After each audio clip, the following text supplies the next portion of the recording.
For 5 years I paid all my sister's bills until she threw cake in my face. Now I've stopped and she's begging me to come back. So, I guess I should start from the beginning. For the past 5 years, I, a 32-year-old male, have basically been my sister's, 29, female personal bank account. I'll call her Zara. I don't mean like, hey, can I borrow $20 for gas type of situation. I'm talking full-on financial support, rent, utilities, groceries, clothes for her kid, school supplies, everything. I work at this factory that makes car parts. It's not glamorous, but it pays decent money if you're willing to work a ton of overtime. Which I've been doing basically non-stop since Zara's husband ditched her. My social life? What social life? I haven't been on a real vacation since 2019. Most weekends, I'm either working extra shifts or helping Zara with something around her apartment that's broken. It wasn't always like this. Zara used to be married to this guy I'll call Dylan. He was okay, had a steady job as an electrician. They seemed pretty normal, had a kid together, my niece Poppy who's 7 now and actually pretty cool. But Zara's always had anger issues. Like, she'll seem fine and then just snap over nothing. She'd throw these massive tantrums and scream at Dylan over stupid stuff like him buying the wrong brand of cereal or not answering her text fast enough. No surprise, he eventually got fed up and left when Poppy was about 2. I still remember getting that call from Zara at like 11 at night, sobbing about how Dylan was a selfish a-hole who abandoned his family. I later found out he had been telling her for months he was unhappy, but she didn't take him seriously, I guess. Anyway, after the divorce, Zara couldn't afford her apartment anymore. Her job at the mall paid garbage, and childcare costs are insane. This is where my parents, Oscar and Vivian, should have stepped in, right? But no, they've been living their retirement dream life since Dad got his pension. They travel like 4 months out of the year and renovated their house with one of those fancy kitchens from TV. When I suggested maybe they could help Zara out financially, you know, their daughter, Mom just looked at me with this patronizing smile and said, "You're young and capable, Parker. You don't have any responsibilities yet. Zara needs help now." So, like an idiot, I agreed to temporarily help until Zara got back on her feet. That was in 2020. It's now 2025, and guess what? I'm still helping. At first it was just helping with rent. Then it was rent and utilities because electricity is so expensive in winter. Then it was groceries because Poppy is growing and needs healthy food. Then it was clothes for Poppy, school supplies, after-school activities, a new laptop. Because Poppy needs it for school, she was in 1st grade. New furniture because the old stuff reminds me of Dylan, and on and on and on. Every time I tried to suggest, maybe cutting back on some expenses, Zara would pull one of her classic moves. Sometimes she'd start crying about how hard it is being a single mom, or she'd get super defensive and say I'm being cheap. Her favorite tactic was using Poppy as a shield, so, "You want your niece to go without basic necessities?" And she loved to remind me how I'm lucky I don't have a family to support. Here's the thing about me. I've always been the family fixer. Middle child syndrome maybe? I make jokes when things get tense. I try to keep the peace. I don't like conflict. Whenever I hand over money to Zara that I know I'll never see again, I just make some sarcastic comment, like, "Well, there goes my dream yacht," or, "Guess I'll just have to win the lottery now." Everyone laughs, situation diffused, but I'm still broke. I actually had dreams once. I was saving for a down payment on a house, had about $15,000 saved up when Zara's life imploded. That money? Gone within the first year of helping her. I wanted to take some community college classes to maybe move up at work or get a better job. Can't afford it now. I even tried to date occasionally. But it's hard to take someone out when you're counting pennies after paying 2 sets of bills. My buddy Kai is always telling me I'm being used. Dude, she's a grown woman. She should figure it out like everyone else. But it's not that simple when kids are involved, you know? Poppy didn't ask for any of this. And I love that little girl. She's smart and funny, and likes to draw me pictures of dinosaurs wearing hats. How do you say no when you know your niece might suffer? Uncle Wade is the only one in my family who sees through Zara's act. He pulled me aside at Thanksgiving last year and said, "Kid, you're setting yourself on fire to keep someone warm who's just going to complain it's not hot enough." Wade's always been blunt like that. He offered to loan me money once, but I turned him down. This mess is complicated enough without bringing more family into the financial side. About 8 months ago, Zara finally landed a decent job as an admin assistant at an insurance office, full-time, with benefits. I thought maybe, finally, things would change. Maybe I could just help with Poppy's extras, or maybe just part of the rent instead of all of it. But the financial demands kept coming, sometimes even more than before because transitioning to a new job is expensive somehow. She needed a professional wardrobe and networking lunches and all this other love. That sounded suspiciously like, I want to buy new clothes and go out to eat. Meanwhile, I'm still driving my 2008 Honda with 187,000 miles on it, shopping at discount grocery stores, and using my phone until it literally dies because I can't afford a new one. But I kept paying because I'm a sucker, I guess. Because saying no feels impossible after saying yes for so long. Because I'm afraid of what would happen to Poppy if I cut Zara off. Because my whole identity in the family is reliable Parker, who fixes everyone's problems with a smile and a joke. But after Zara got this new office job, I started noticing weird stuff. Not all at once, but little things that just didn't add up. First off, her money problems somehow got worse instead of better. Before, when she was working part-time at the mall, I kind of understood why she needed help. But now she's making money, not amazing, but definitely better than before. And she's still hitting me up for cash just as much, sometimes even more. One week, she called me saying she couldn't make rent because she had to pay for Poppy's school pictures. School pictures cost like $50, but her rent is $1,200. Make it make sense. When I'd go over to her apartment, I started seeing new stuff. Nothing super flashy, but definitely not bargain bin either. New throw pillows, brand name makeup on her bathroom counter. She even got one of those robot vacuum things. Who buys a robot vacuum when they can't afford their electric bill? The real red flag was when she showed up to my parents' house for Sunday dinner wearing these designer shoes. I only recognized the brand because this girl I dated was obsessed with them. They cost like $300 minimum. When I raised my eyebrow at her, she just shrugged and said they were on sale. On sale for what? $250 instead of $300? That's still ridiculous when I'm over here buying my work boots from Walmart. Then she started getting weird about her phone. She used to just leave it on the table or whatever, but suddenly she's taking it with her. Everywhere, even to the bathroom, and she jumped whenever it dinged with a notification. One time, I walked in while she was texting, and she literally flipped her phone over like she was hiding nuclear codes or something. Her schedule got strange too. Before, she was always home with Poppy in the evenings, but now she was asking me to babysit more and more, usually last minute. Emergency work thing, she'd say, or girls' night. I really need this for my mental health. And look, I get needing social time, especially as a single parent, but it was happening like 2 to 3 times a week. I started noticing how Poppy started mentioning stuff that didn't make sense with Zara's broke single mom story. Like, one day I was picking her up from school and she's telling me about this cool restaurant with the table where they cook in front of you. Obviously a hibachi place. When I asked who took her there, she said, "Mommy took me last week." So I'm sitting there thinking, I gave Zara money for groceries last week because she said they were eating ramen for dinner every night, but somehow she had money for hibachi? That's like $60 to $70 for 2 people, easy. Another time, Poppy was playing with my phone and accidentally opened my Amazon app. She saw some toy and said, "I have that." Mommy ordered it for my good grades. It was a $40 toy, not the most expensive thing ever, but definitely not what someone who can't pay their water bill should be buying. I started paying more attention to Zara's social media too. She wasn't posting anything suspicious directly, but she was tagging herself at places, nice restaurants, a winery, some concert venue, always with a group of work friends she'd never mentioned before. When I casually brought up one of these outings, "Hey, how was that Italian place you went to Tuesday?" She got defensive immediately. "Are you stalking my Instagram now?" Wow, Parker, controlling much? I backed off because that's what I do. Make a joke, smooth things over, pretend everything's fine. Just making conversation, sis. Glad you're making friends at the new job. But I started wondering more and more where my money was actually going. If she can afford girls' nights and hibachi and fancy shoes, why can't she afford rent? Something wasn't adding up. Uncle Wade noticed too.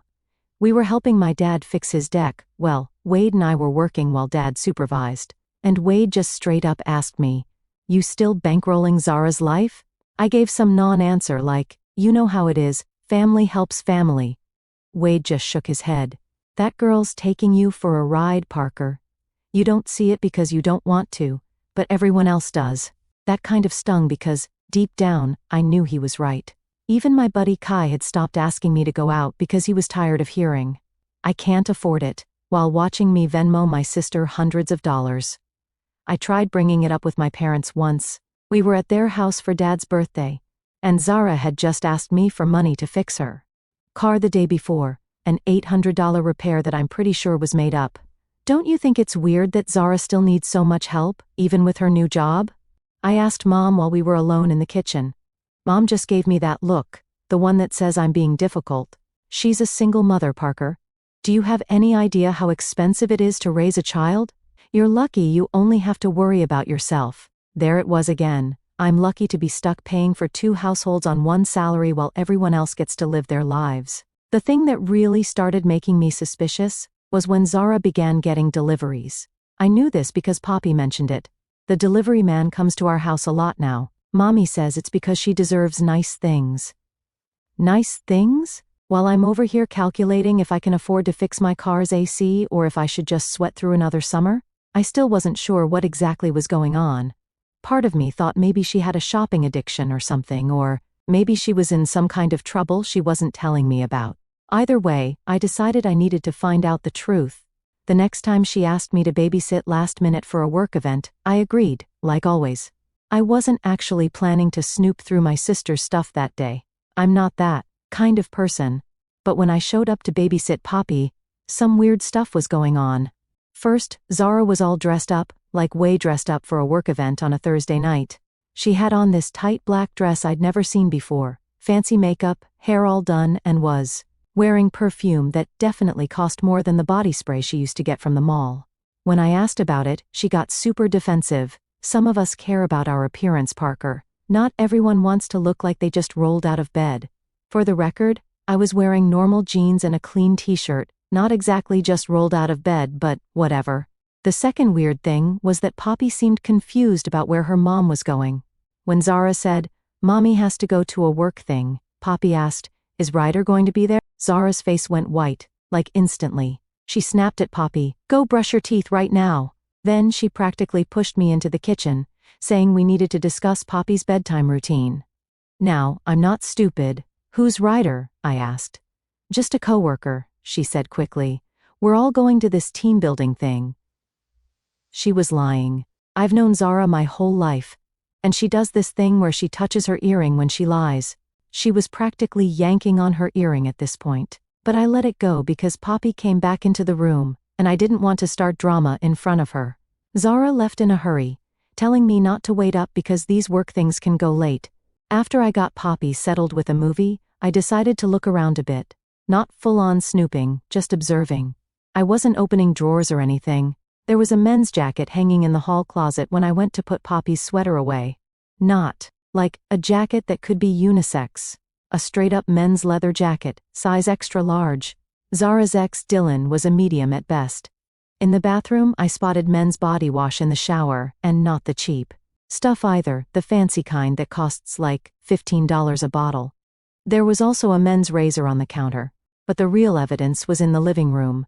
While Poppy was getting her pajamas on, I noticed some mail on the coffee table. One envelope was addressed to Ryder Jennings, same address as Zara's apartment. This dude was getting mail at her place. That's not a casual thing. That's not a coworker. That's someone who's spending significant time there. When Poppy came back for the movie, I casually asked, "Hey Pops, who's Ryder? Is he one of Mommy's friends from work?" She gave me that adults are so dumb look that only kids can pull off. "No, Uncle. Ryder is Mommy's boyfriend. He sleeps over lots of times and makes pancakes in the morning." Well, there it was. My sister had a secret boyfriend, who apparently spent enough time at her place to get mail there and make breakfast. "Does Ryder buy you things?" I asked, trying to sound casual. "Sometimes," she said, focused on picking a movie. "He got me the robot that cleans the floor. And he took me and Mommy to the restaurant where they cook in front of you. He has a cool car, too." So, this guy was buying my niece gifts, taking them to expensive restaurants, and apparently had a cool car while I was still paying Zara's rent and utilities because she couldn't afford them. I felt sick to my stomach. For 5 years, I'd been sacrificing everything to help Zara, thinking she was struggling, and now she had some Boyfriend who was spending money on her and Poppy while I was still footing the bills for the necessities. The more Poppy talked, the worse it got. Apparently, Ryder had been around for at least 6 months. He took them to the zoo after Zara told me she couldn't afford Poppy's field trip. He even took them on a weekend trip to a water park, the same weekend. Zara told me she needed extra money because her hours got cut. I kept my cool in front of Poppy. We watched the movie, I read her a story, and tucked her in like everything was normal. But inside, I was fuming. After Poppy fell asleep, I looked around more deliberately. In Zara's room, I found shopping bags in her closet with receipts still in them, designer clothes, even a freaking iPad, all purchased in the last few months while I was eating ramen for dinner to save money. In her nightstand drawer there were brochures for weekend getaways, and a handwritten card that read, "Happy 6 months, babe. Can't wait for many more. Love, R." 6 months.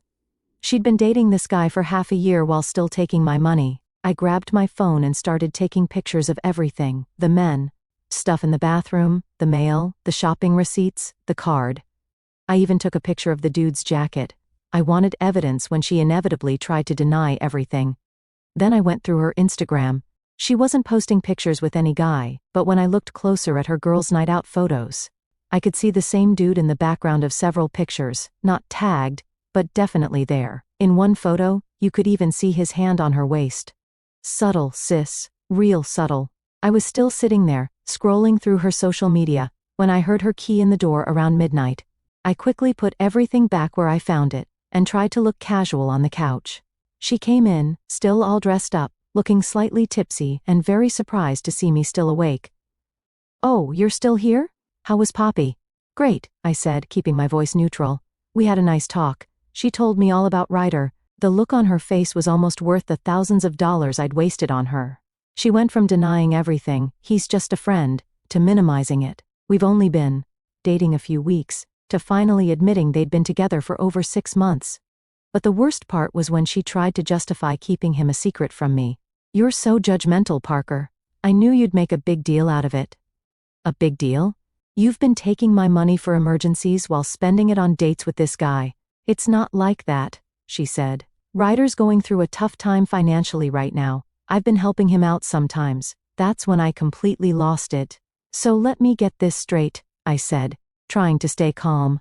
"I work overtime every week so you can pay your bills, but instead, you're using that money to support some grown man who should be supporting himself?" She started crying then. Classic Zara move. When logic fails, turn on the waterworks. She went on about how I didn't understand, how Ryder was amazing with Poppy, how for the first time since Dylan left she was happy, and how dare I try to ruin this for her. I told her I was done. No more money, no more bailouts, no more being her personal ATM. She could figure out how to pay her own bills like every other adult on the planet. Of course, she called me every name in the book. Selfish, heartless, jealous because I didn't have anyone. That last one stung because maybe it was a little true. It's hard to date when you're working constantly and broke from supporting your sister.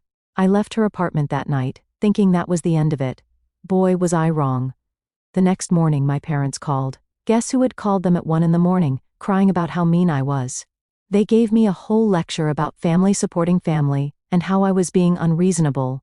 When I tried explaining about Ryder, they brushed it off like it was nothing. "So she has a boyfriend. What's the big deal? She deserves some happiness after everything she's been through." Did everyone forget that I've been through stuff too? That I've put my entire life on hold for 5 years? For the next week Zara kept texting me about bills coming due. I ignored them all. My parents kept calling, leaving guilt-trippy voicemails about how Poppy shouldn't suffer because I was being stubborn. I ignored those too. I was finally standing my ground, and it felt good. Then came Saturday. I was at home, doing laundry, when my doorbell rang. It was Zara, holding a fancy-looking cake box. "Can I come in?" she asked, actually looking remorseful for once. Against my better judgment, I let her in. She put the cake on my kitchen table, and started this obviously rehearsed speech about how she was sorry for not telling me about Ryder and how she understood why I was upset, but couldn't we work something out? Maybe I could still help with rent until she got things sorted out? I stared at her in disbelief. "You still don't get it, do you?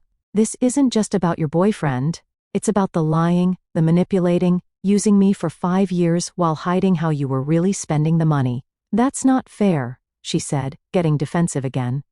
I did need help with necessities. Sure, not with fancy date nights and gifts for your boyfriend.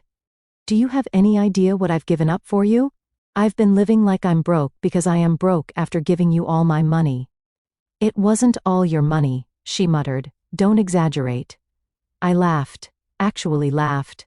Zara, I've given you over $35,000 in the past 5 years. I calculated it. Her eyes got huge. I don't think she'd ever done the math. Look, I said. I'm not even asking for the money back. It's gone. But I'm done. You have a job. You have a boyfriend. Figure it out between the two of you. That's when she gestured to the cake box. I got your favorite carrot cake, from that bakery you like, as a peace offering. I opened the box and sure enough there was a fancy carrot cake inside. But something about it seemed off. What's this really for? I asked. You've never brought me cake as an apology before. She fidgeted with her earring. Just wanted to make things right. I noticed the cake had some writing on it, partially visible under the box lid. I opened it fully to read, Happy 6-month anniversary, R, and the rest was smudged. It clicked instantly. This is for Ryder, isn't it? Today is your 6-month anniversary with him. Her face went red. Well, yes, but I thought we could share it. I'm trying to include you in my life. Include me? I was getting louder now. You didn't even buy this for me. You bought it for your anniversary and what he canceled. So you thought you'd use it to butter me up instead? Ryder didn't cancel, she snapped. He's meeting me later. I just thought, you thought you'd smooth things over with me so I'd keep paying your bills, then go celebrate with him, using my favorite cake that I'm guessing you paid for with money I gave you for your electric bill last month. It's not like that, she yelled. God, you're impossible. This is why I didn't tell you about him. You're so judgmental and controlling. Controlling? I've let you walk all over me for 5 years. I'm not trying to control you. I'm just done being used by you. Fine, she shouted. Keep being a bitter, lonely loser jerk. Ryder loves me, which is more than anyone can say about you. That hurt more than I wanted to admit. If Ryder loves you so much, I said with a cold smile, then congratulations. You finally found someone else to be your ATM, though I'm guessing he doesn't know that's his role yet.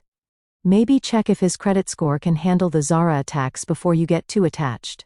Her face contorted with rage, and before I could react, she grabbed the cake and smashed it directly into my face. Carrot cake went everywhere, in my eyes, up my nose, down my shirt. The heavy cake plate hit me hard enough to cut my lip. Go to hell, Parker, she screamed. You think you're so much better than everyone. At least Ryder isn't a pathetic loser who has no life outside of work. I stood there, frosting dripping down my face, in complete shock. 29 years old, and my sister was throwing cake at me like a toddler having a tantrum. She grabbed her purse and stormed toward the door, then turned back. Don't expect to see Poppy again if this is how you're going to be. That threat, using my niece as a weapon, was the final straw. Get the love out, I said, my voice deadly calm despite the cake covering my face. And don't come back until you're ready to act like an adult. After she left, I just stood in my kitchen, cake dripping onto my floor, wondering how my life had come to this. 5 years of sacrifice, and all I got was a cake to the face and a threat to keep me from seeing my niece. I took a shower, washing frosting out of my ears and hair, and made a decision. This wasn't over. If Zara wanted to play dirty, I could play dirty too. She'd taken advantage of my kindness for years, but now she was about to find out what happened when nice guy Parker finally reached his breaking point. My phone started blowing up with texts from my parents. Apparently, Zara had already called them with her version of events, where I was cruel and unreasonable, and she was the victim again. This time, I didn't ignore them. I took a picture of my still red face with the cut on my lip and sent it to the family group chat. With one message, this is what your daughter did when I said I wouldn't pay her bills anymore. Still think I'm the problem? Dad's response, you know how emotional she gets. You shouldn't have pushed her buttons. Classic. Zara acts like a psycho, and somehow it's my fault for pushing her buttons by, checks notes, not wanting to pay her bills anymore. I tried explaining about the boyfriend again, about how she'd been lying for months, about the shopping sprees and restaurants and trips. Their response was basically, well, that's between her and her boyfriend. No, it's between her, her boyfriend, and me, the guy who's been funding it all. Uncle Wade was the only one who took my side. He called. "You pressing charges?" was his first question. I wasn't, obviously. She's still my sister, and Poppy would be traumatized if her mom got arrested. But the fact that someone finally acknowledged how messed up the situation meant a lot. Zara, meanwhile, had launched a full PR campaign against me. She was telling everyone who would listen that I had abandoned her and Poppy because I was jealous of her relationship. She even posted some vague love on Facebook about toxic family members and finding out who really loves you. I could have just walked away at this point, cut contact, licked my wounds, and tried to rebuild my savings. But something in me had changed. I was done being the nice guy who takes the hit for everyone else. Uncle Wade met me for lunch a few days later. We were finishing our burgers when he looked at me, real serious. "Have you thought about what you're going to do next? Because your sister isn't just going to let this go." I shrugged. "What can I do?" "The money's gone." Wade smirked. "Maybe not. My buddy Marcus works at a debt collection agency. The legit kind, not the scammy ones. You got records of all the money you gave her? Every penny?" "Every penny," I said. "I've been tracking it in a spreadsheet for years." 3 days later, I was sitting across from Marcus, sliding a folder bulging, with statements, Venmo receipts, and text screenshots across his desk. "So, your sister asked for money for rent emergencies while buying $300 shoes?" he said, flipping through the evidence. "And taking secret boyfriends to fancy restaurants," I added. "And you have texts where she explicitly acknowledges these were loans?" I pointed to a highlighted section. "Zara, I swear I'll pay you back when I get on my feet." "Me, you said that last month." "Zara, I mean it this time." "Perfect," he said. "I can work with this." I left his office with a spring in my step for the first time in weeks. The official notice was delivered to Zara's apartment 2 days later, total owed, $39,423.27, including reasonable interest. Payment due immediately. Failure to respond would result in credit reporting, potential wage garnishment, and other legal remedies. My phone rang approximately 18 minutes later. "Are you freaking serious right now?" Zara's voice was so shrill I had to hold the phone away from my ear. "Hello to you too, sis. You sent a debt collector after me?" "Well, you know what they say," I replied casually. "When someone throws cake in your face, send a professional to collect what they owe you." Or something like that. "This isn't funny. They're threatening my credit score. That is serious. Maybe you could ask Mom and Dad for help, or Ryder. He seems to enjoy funding your lifestyle, though I guess he thought he was dating an independent woman, not someone who's been mooching off her brother for 5 years. The screaming that followed was impressive. I let her go for about 30 seconds before interrupting.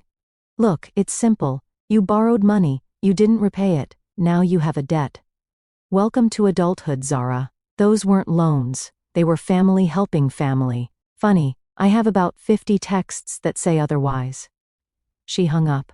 I smiled and silenced my phone, knowing the family nuclear meltdown was about to begin. It didn't disappoint. Mom and Dad called 17 times in the next hour. I finally answered while fixing myself a sandwich. "Have you completely lost your mind?" Dad bellowed without preamble. "Hi Dad, I'm doing well, thanks for asking. A debt collector against your own sister? Since she's allergic to personal responsibility, I thought I'd introduce her to professional responsibility." Mom cut in. "Parker, you need to call this off immediately." Zara is absolutely distraught. So was I when she smashed cake in my face. And when she spent the money I gave her for rent on her secret boyfriend. "But please, tell me more about how I'm the bad guy here." "This isn't who we raised you to be," Dad said gravely. "You raised me to be a doormat? Weird, I must have missed that lesson."